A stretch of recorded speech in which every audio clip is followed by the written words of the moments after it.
The crown. Once the ultimate symbol of power throughout the world.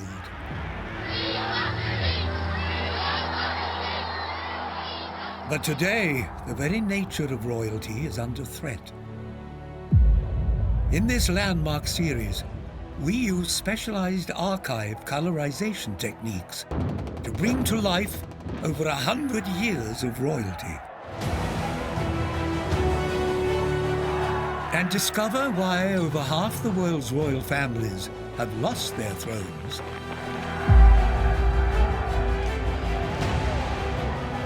while others have kept their crowns on their heads. I declare before you all that my whole life shall be devoted to your service.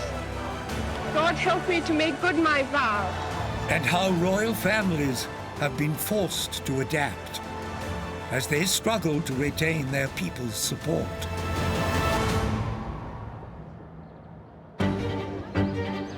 In this episode, Queen Victoria attempts to create peace in Europe through royal marriages. Queen Victoria hoped that a network of families that are linked by blood would be less likely to go to war with each other.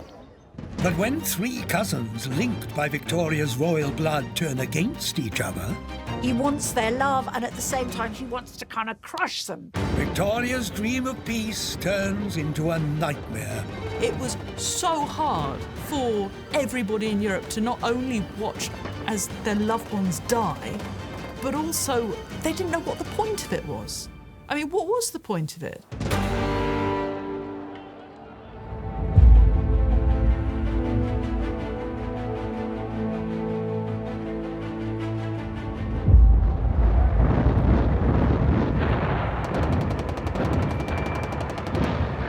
(1914).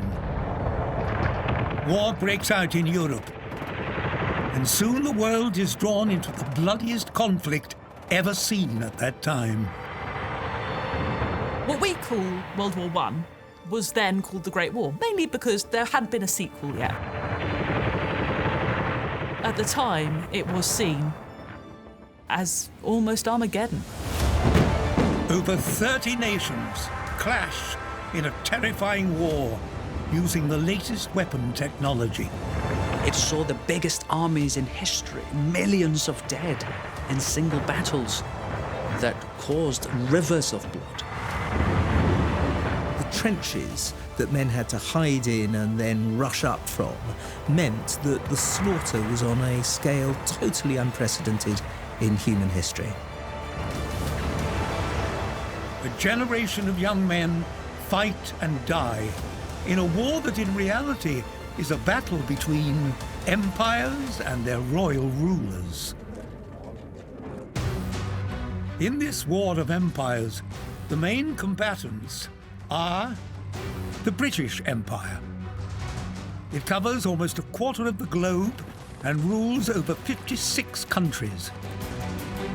It fights on the same side as Russia, the world's second biggest empire.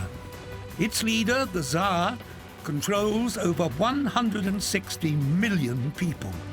Together with France, these three empires all fight against Germany. Its empire sits in the center of Europe and is ruled by the Kaiser.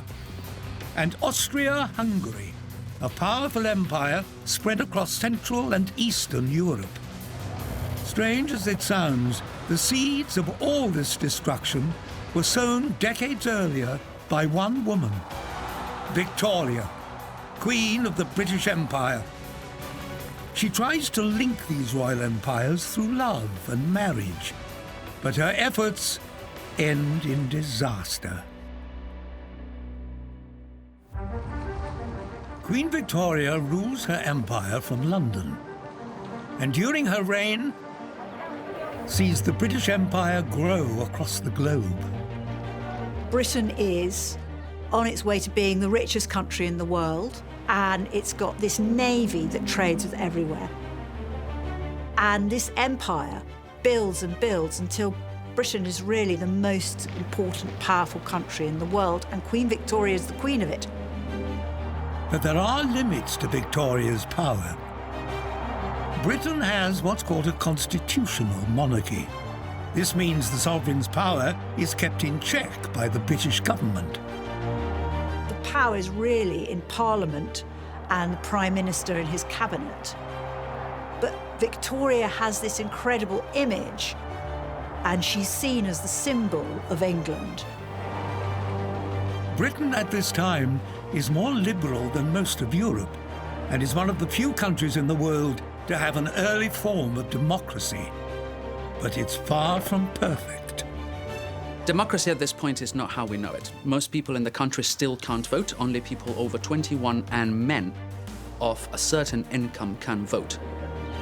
People that had degrees, people that possessed a certain amount of wealth, or people that possessed land. But even so, this was already much more democratic than most of the rest of the world. Victoria rules with her husband, Prince Albert. He is also her first cousin. Now we know it's pretty problematic to marry your first cousin for all sorts of reasons. Back then, it's simply not a big deal. Much more important is that he comes with blue blood. You needed to be as pure and as royal and as perfect as possible. The couple are passionately in love, as is evident from Victoria's diary entry after their wedding night. He clasped me in his arms, and we kissed each other again and again.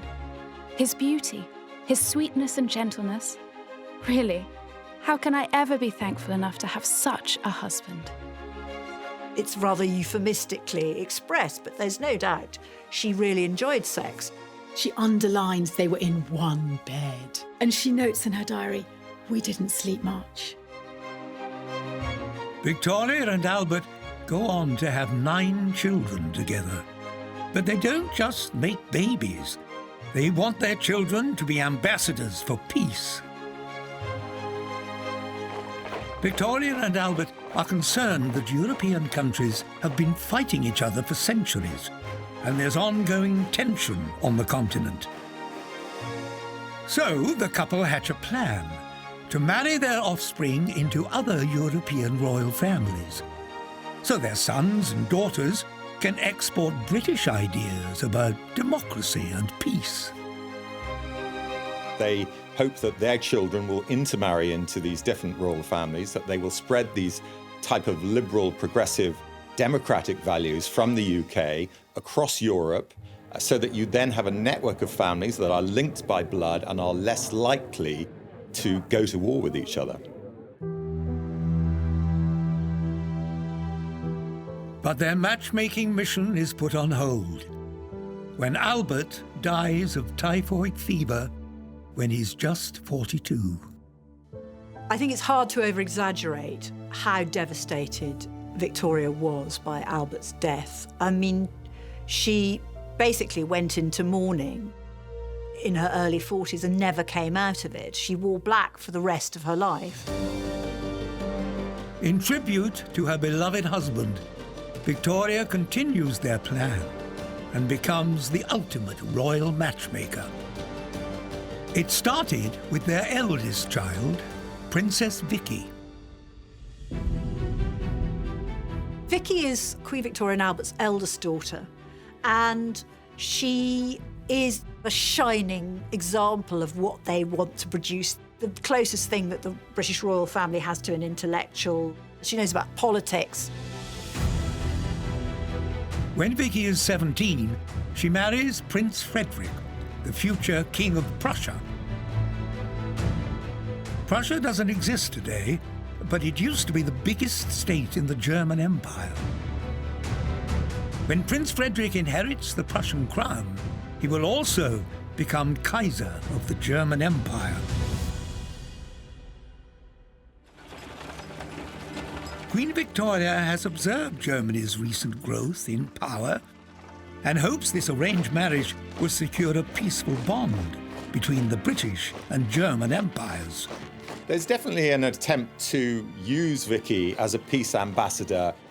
There's a feeling that if she can influence her husband, particularly in a political sense, particularly in a diplomatic sense, then the two countries will be allied together.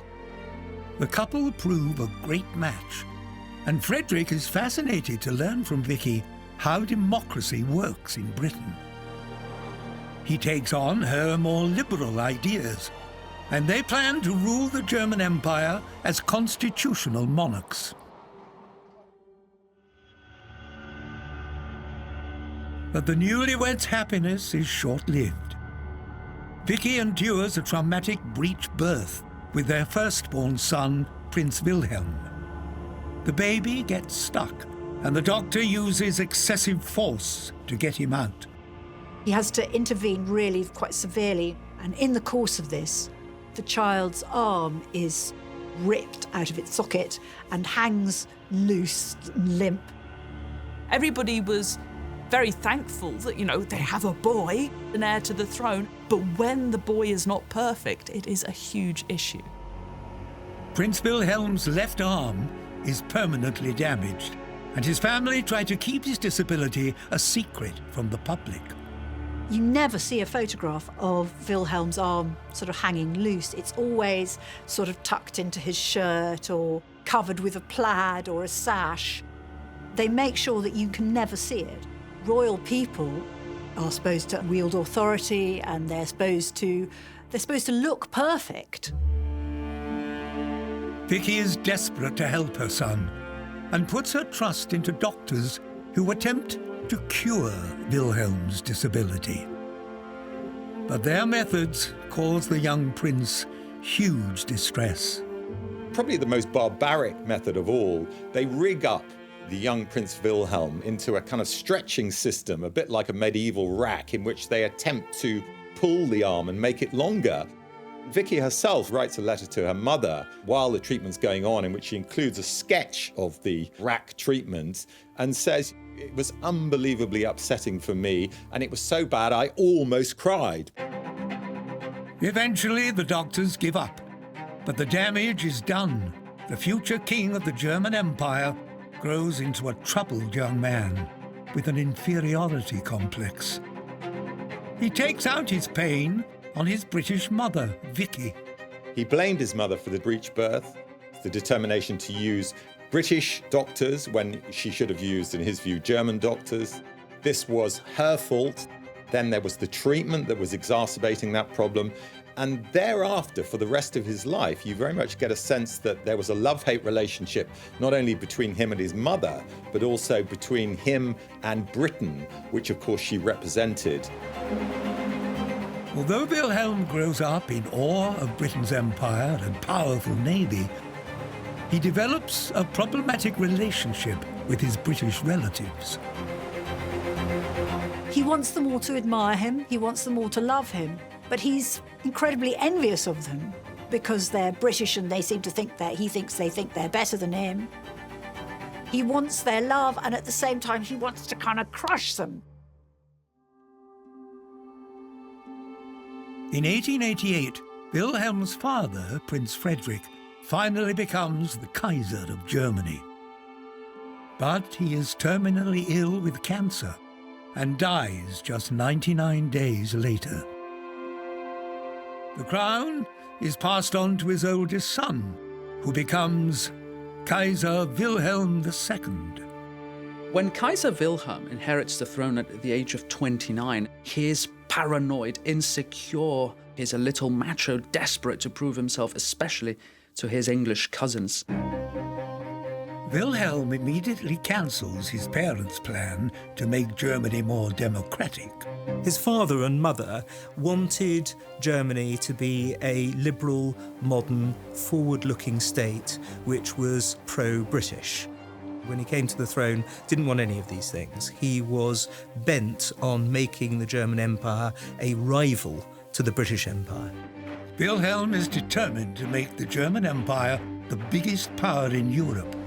He builds up its navy and begins to threaten war. Wilhelm is heavily invested in the idea of the monarch, of the emperor, being superior.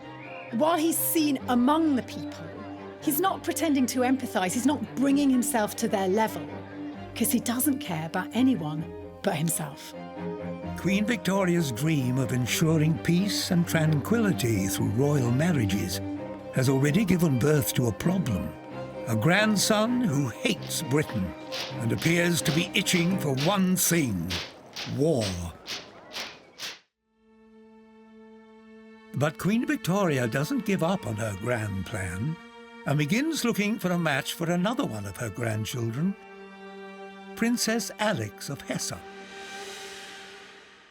But Alex doesn't want grandmother to choose her husband, because ever since she visited Russia for a family wedding, she's been madly in love with her cousin, the heir to the Russian throne, Nicholas Romanov.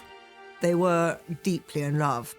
Queen Victoria wasn't awfully sure that she should let this go ahead, but she had no option because they insisted, and so they had this huge wedding, and Nicholas and Alexandra were like two lovebirds.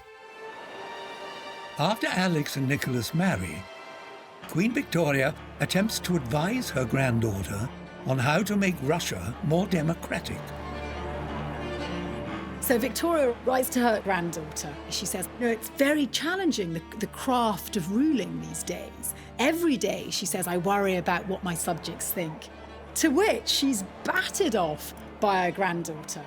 Yeah, but Russia is not England, Granny. She's like, here, we don't need to worry about what the subjects think. Russia is ruled by an emperor called a Tsar, and he expects his people to revere him like a god. There is no democracy, and the Tsar has unlimited power over his subjects. The Tsar is a complete autocrat, and that means what he says goes.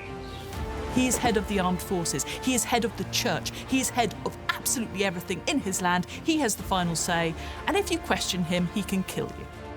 Russia's royal family, the Romanovs, have ruled with an iron fist for 300 years.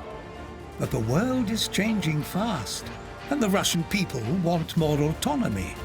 But they have no way of getting their voices heard. People can't vote them out. They can't even vote for ministers to do anything because the Tsar appoints all the ministers. The Tsar appoints all the generals. The Tsar has total control and doesn't even have to bother to inform himself about his starving, miserable people.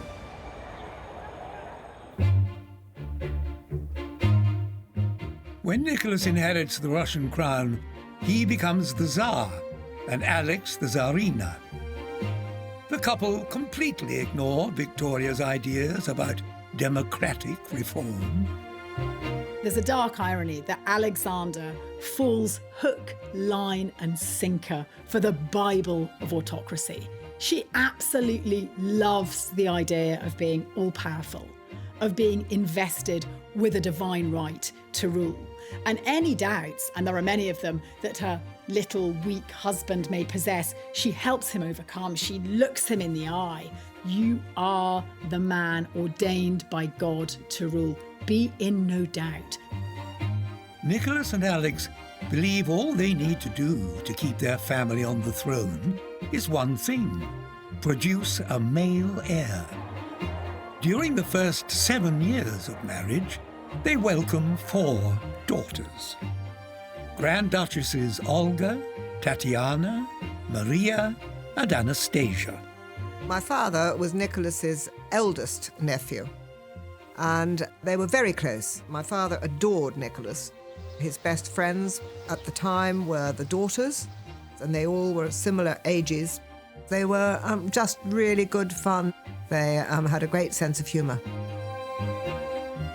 But Russian law means Nicholas and Alex are not allowed to make any of their daughters the heir to the throne. Eventually, Alex gives birth to a son, Alexei Nikolaevich. As the heir to the Russian throne, he is called the Tsarevich. The Romanovs finally have a male heir and take pride appearing all together at royal events.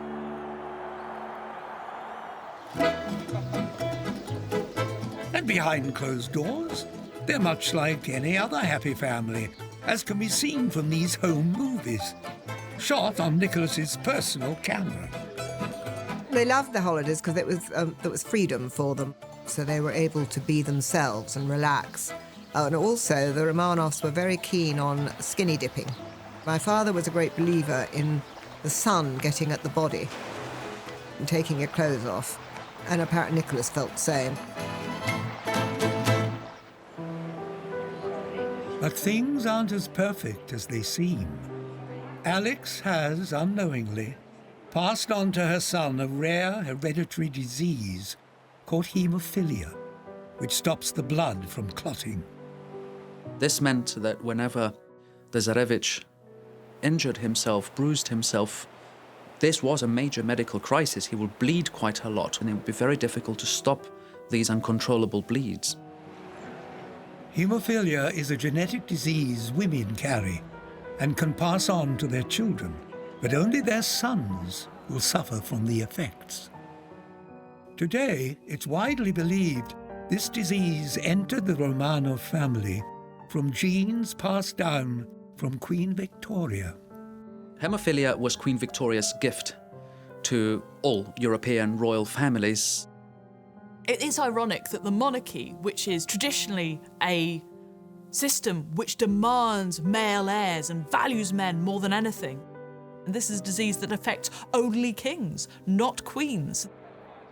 Queen Victoria's dream of marrying her children into European royal families has put a ticking bomb into the heart of the Romanov dynasty. The family keep Alexei's illness a secret from the public and invent excuses for why the little prince is often carried at public events. Alexei is constantly sick or at risk of being sick. He's expected to die very young. There is no cure for haemophilia at this time.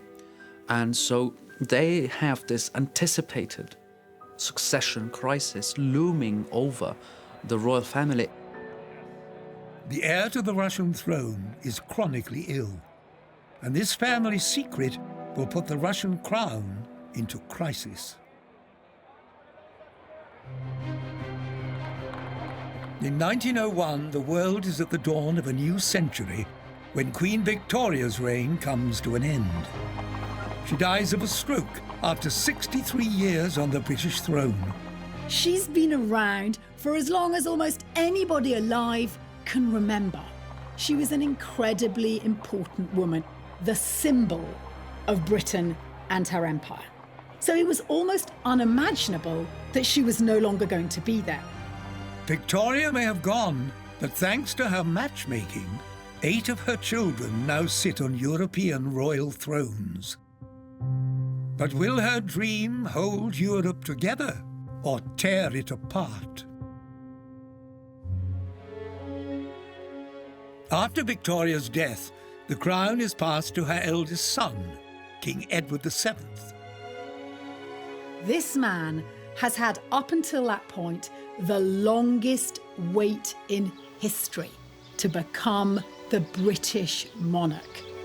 He was a philanderer, he was overweight, he was overindulgent, and ironically enough, he was really rather a good king, but he didn't have very long at the top job. A heart attack cuts Edward's reign short, and he dies after just 9 years on the throne.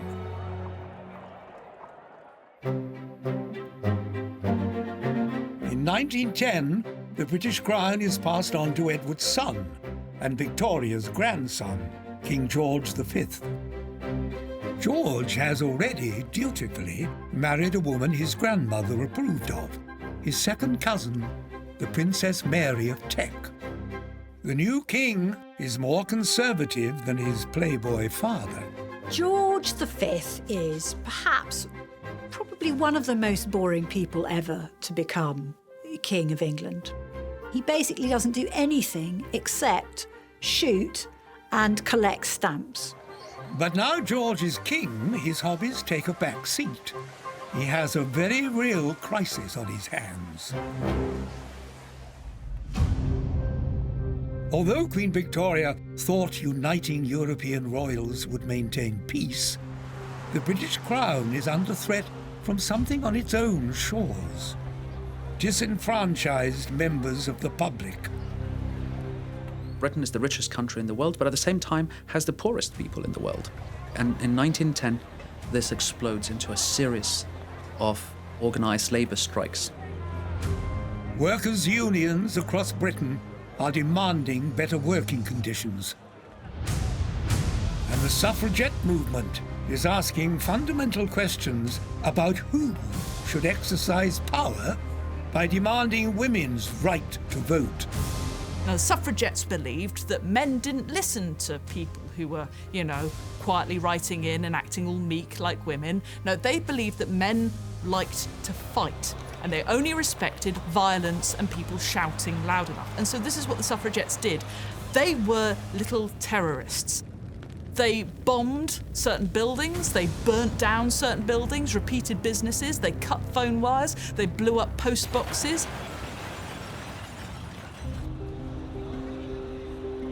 In June 1913, the British King and Queen witnessed the suffragettes protesting against the established order at the Epsom Derby, the most watched horse race in Britain.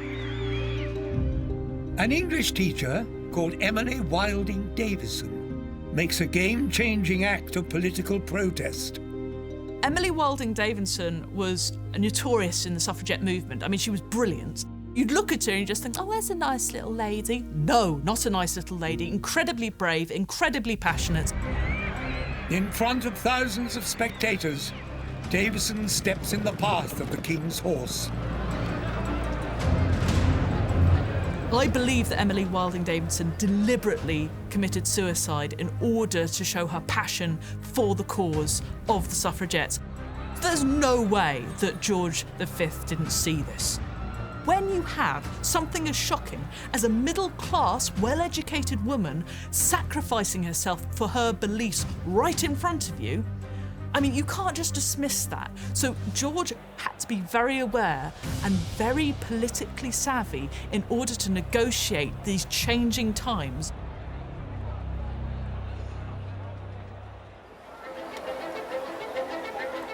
Despite George's conservative personality, he begins to do royalty differently. He visits workers in industrial regions with Queen Mary. It's the first time royals are seen informally engaging with the public. So for the first time in Britain, you have the monarchy in a pit. I mean, literally, they went down into mines and saw how the working people were helping the British economy and producing coal for the nation. They would smile. This is something that the royal family never felt the need to do before. They had a walkabout, and it made the royal family tremendously popular. George doesn't just listen to the people, he gives them more of a voice and agrees to democratic reform in Britain by diluting his own power and giving more to the elected government.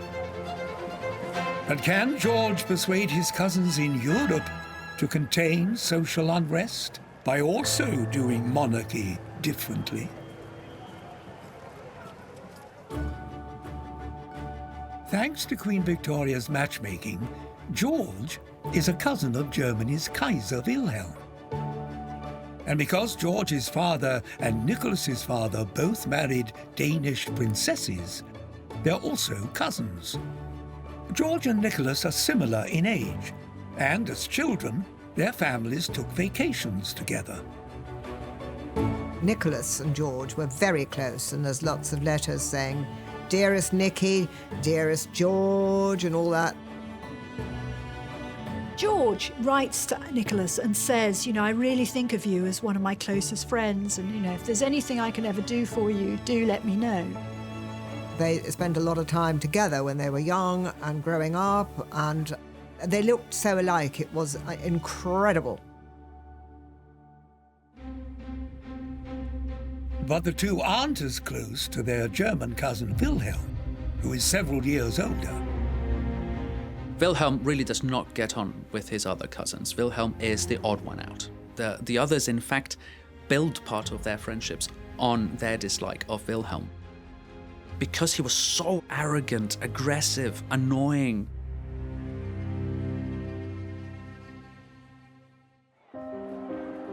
As royal rulers, the three cousins govern their empires in very different ways. While George is embracing British democracy, Wilhelm enforces autocracy and prepares to take Germany to war. And Nicholas believes he has a divine right to rule Russia and won't give up autocracy. He cannot see that things are changing. Europe is changing, that there will be a demand for political representation that must mean he has to relinquish some of his power. Nicholas is fearful of moving away from the autocratic way of ruling, passed on to him from his father. And although he eventually agrees to some political change, he doesn't go far enough. They set up this thing called the Duma, which is like a parliament, a bit like the Congress. And the trouble with that was Tsar Nicholas put in these fundamental laws which says, basically, anything that the Duma decides, I get a veto on it. The Duma has no real power, and the Russian public see it for what it is, a token gesture. Civil unrest has continued to build in Russia ever since. But Nicholas is too preoccupied with the family crisis at home. Behind closed doors, the Romanovs are struggling to cope with their son's declining health. And this increases this ever greater divide between a very loving, personable family life and an ever more harsh, authoritarian political life. At the same time, civil unrest is building elsewhere in Europe. The Austro-Hungarian Empire is a royal house untouched by Queen Victoria's blood, and it doesn't share her vision for peace. Ever since this empire expanded to include Bosnia in 1908, tension has been growing with its neighbouring state of Serbia. Serbian nationalists were very worried that if the Austro-Hungarian Empire expanded in any way, it was likely to be at their expense. Pressure builds until June the 28th, 1914, when a Serbian nationalist terrorist group assassinates the heir to the Austro-Hungarian Empire, Archduke Franz Ferdinand. When the Austrian Archduke Franz Ferdinand is assassinated in 1914, it creates extraordinary shockwaves. Austria is determined the country that's responsible must be punished. Austria-Hungary wants to avenge the murder of its heir by attacking Serbia, and Germany's Kaiser Wilhelm immediately offers to help. In many ways, Germany is itching for a war, and Germany is very keen on territorial expansion in Eastern Europe. In Russia, Tsar Nicholas puts his army on standby because Serbia is a neighbor, and he promised to defend the smaller country from attack. Queen Victoria's dream is quickly falling apart. Family ties are failing to maintain peace, and the cousins are prioritizing their imperial interests. Although they knew each other well from their young days, Nicholas and Wilhelm nonetheless had to put their nation's territorial and other ambitions first. When George V hears the news, he doesn't want to pick sides between his cousins. But because Britain is a democracy, he has to support his government's decision. His ministers don't care about the blood ties between the British and German royal families. They're alarmed by Wilhelm's aggressive pursuit of power and decide Britain should side with Russia and fight against Germany. Queen Victoria's grand plan for peace between the empires has failed. Queen Victoria and Albert's intention was to create a system of royal families that were interlinked, and therefore it made it less likely that you would have war. When push came to shove, blood, that is, the blood that connected these families, was not thicker than water. Wilhelm is distraught that both his cousins have entered the war on the opposite side from him. Wilhelm feels that Britain and Russia, and indeed George and Nicky, have ganged up against him. He always takes things very personally, and that's exactly how he sees it.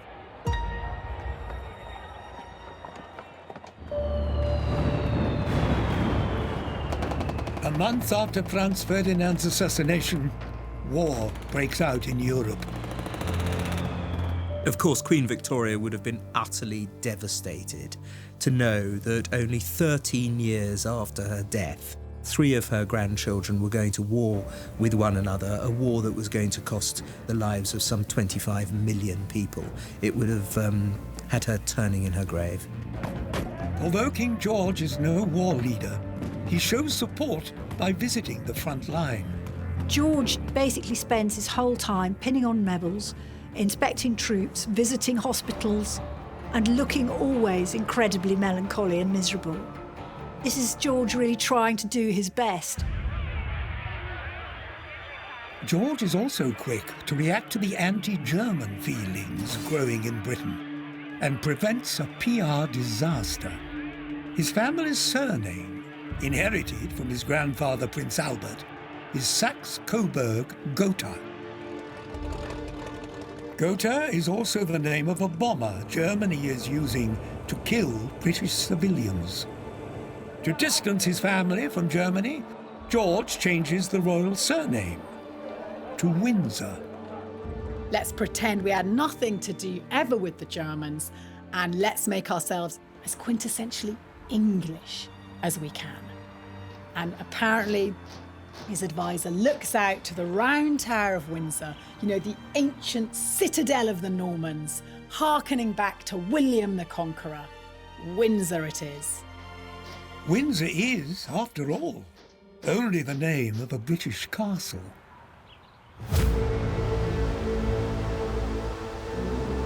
In Germany, Kaiser Wilhelm attempts to lead his army at the front, but he is immediately sidelined by his generals. Ironically, when his greatest fantasy, a pan-European mass war to prove his masculinity, finally comes true, he gives up most power to 2 generals. They kept him out of the key decision-making, especially the grand strategy, which was just as well because he was no strategist. But thanks to the skill of Wilhelm's generals, Germany defeats Nicholas's troops, despite Russia having the biggest army in the world. Russia is able to mobilize a huge army, but this does not mean that it's a good army or that it's effective. It is really badly trained. It is a conscript army, essentially consisting of under-equipped and underfed peasants that do not have good training, do not have good morale, and expect this war to be very short and want to go back to harvest their fields. To make things even worse, Nicholas takes full charge of the Russian army and only takes military advice from God. The Tsar prays with his troops and sprinkles them with holy water, but he fails to provide the ammunition, clothing, and leadership they need. Now, the Russian people get absolutely massacred. Literally hundreds of thousands die within the first few weeks. It is a tragedy beyond tragedies. The men they're sending to the front were all farm workers. They were largely from the country, which meant there was no food. Food started to run out really quickly. Although Tsarina Alex and her daughters help nurse the wounded soldiers, ultimately Nicholas's military leadership leaves millions of Russians dead and the nation on the brink of starvation. His leadership of the Russian military was not only catastrophic, but also seriously destroyed the prestige of the Russian monarchy. Because if your argument is that I lead because God tells me how we're going to win, and you don't win, then it is all revealed to be a lie. After multiple military defeats, the Russian people have finally had enough. A violent revolution erupts, and it's led by soldiers within the Russian army. So they turn their guns on the men giving them the orders, and that is what happens in 1917. The people finally take control of their own destiny. What makes this revolution so dangerous to Nicholas is it's led by a communist called Vladimir Lenin, and he won't stop until the Romanovs are dethroned. In Britain, King George is horrified to see Nicholas's subjects rally behind a new alternative to monarchy, communism. Communism entirely makes kings and queens redundant because it is an egalitarian system in which, in theory, every member of society has a say in politics.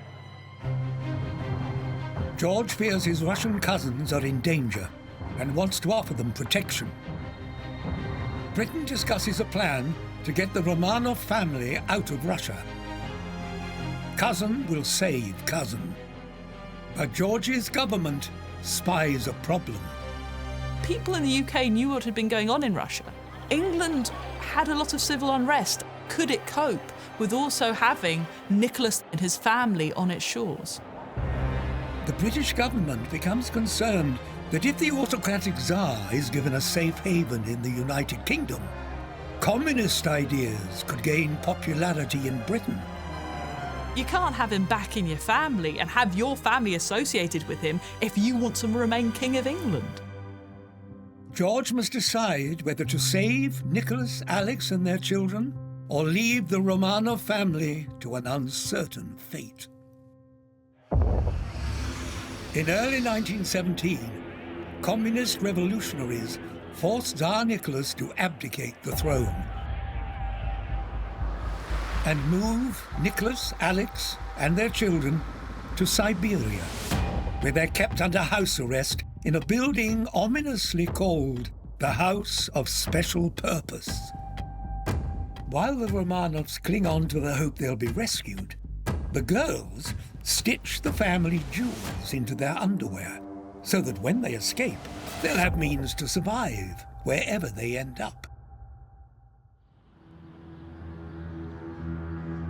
But what the Romanovs don't know is the British government has cancelled the plan to rescue them. For years, the U-turn is blamed on the British Prime Minister, but the recent discovery of a letter from the King's private secretary to the British government has cast doubt on just who made the decision. George V must beg you to represent to the Prime Minister that from all he hears and reads in the press, the residents in this country of the ex-Emperor and Empress would be strongly resented by the public and would undoubtedly compromise the position of the King and Queen. It's not clear whether it was George or whether it was his private secretary, but basically they both get really worried because Nicholas has become worldwide very unpopular. And here is George offering him to give him asylum. On the other hand, this is his cousin who he's spent his life saying, you know, you're my dearest friend, and, you know, if there's ever anything I can do. The consequence of this betrayal is more terrible than anyone could have ever imagined.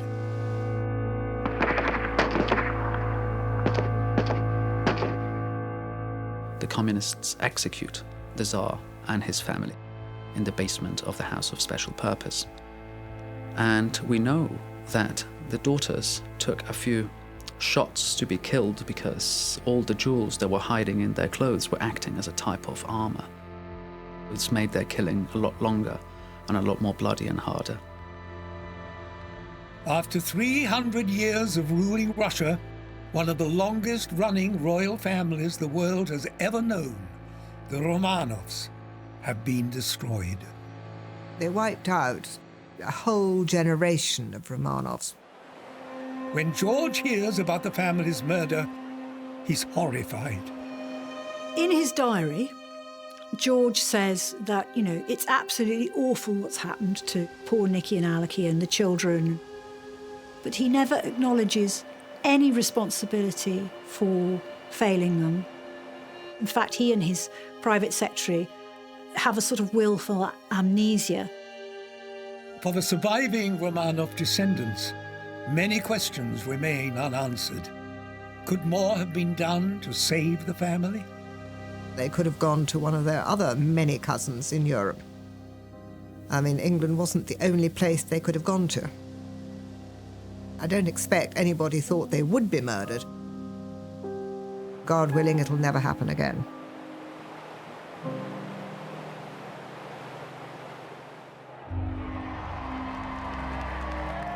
In November 1918, World War I comes to an end. when Germany finally surrenders. The entry of millions of American soldiers, fighting alongside the British and French, is credited with helping to tip the balance against Germany. After 4 years of bloodshed, countries across the globe mourn their dead and begin to question the royals who took them to war. So you had entire towns who lost an entire generation of men. It was so hard for everybody in Europe to not only watch as their loved ones die, but also they didn't know what the point of it was. I mean, what was the point of it? In Germany, Kaiser Wilhelm's beloved military turns on him. Ordinary Germans, especially those fighting in the navy and the army, were furious with the Kaiser in particular for having taken Germany into a war that they subsequently lost. Wilhelm is forced to give up the throne and escapes to the Netherlands, where he spends the rest of his life. He never sets foot on German soil again. He lived extremely comfortably, and most evenings were spent complaining about how everybody betrayed him. I don't feel very sorry for him. He lived to a reasonable age amongst enormous wealth. Germany isn't the only empire to fall at the end of World War I. The monarchs of Russia and Austria-Hungary all lose their thrones. But the British Empire not only survives, it grows in size, and George V now rules over a quarter of the planet. On the last day of war, the crowds came to Buckingham Palace and cheered the royal family, given that all over Europe, kings were falling like ninepins. Although it helps to be on the winning side, what did George V get right to hold on to the crown? Perhaps the key factor in George's success is the fact he dilutes his power by embracing democracy and relies on his military to run the war. The reason he keeps his throne, frankly, is that he didn't have much power.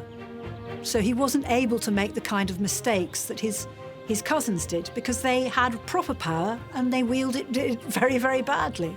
You know, George was basically mainly ornamental, and that worked very well for the British system. The war tested Queen Victoria's royal matchmaking experiment, and it failed. Her dream of peace turned into a nightmare, and overthrowing monarchies has become the new normal. To survive in this post-war world, some royals begin to pay attention to a new movement that begins in Italy and soon spreads to Germany: fascism. In the aftermath of World War I, militaristic, fascistic, and extreme right politics are very attractive for many monarchies because they promise to bring about a natural order. And of course, many kings around Europe believe, quite naturally, that a natural order means monarchy on top. Will George give in to the temptations of fascism? And how far will the remaining royals of Europe go to hold on to their crown?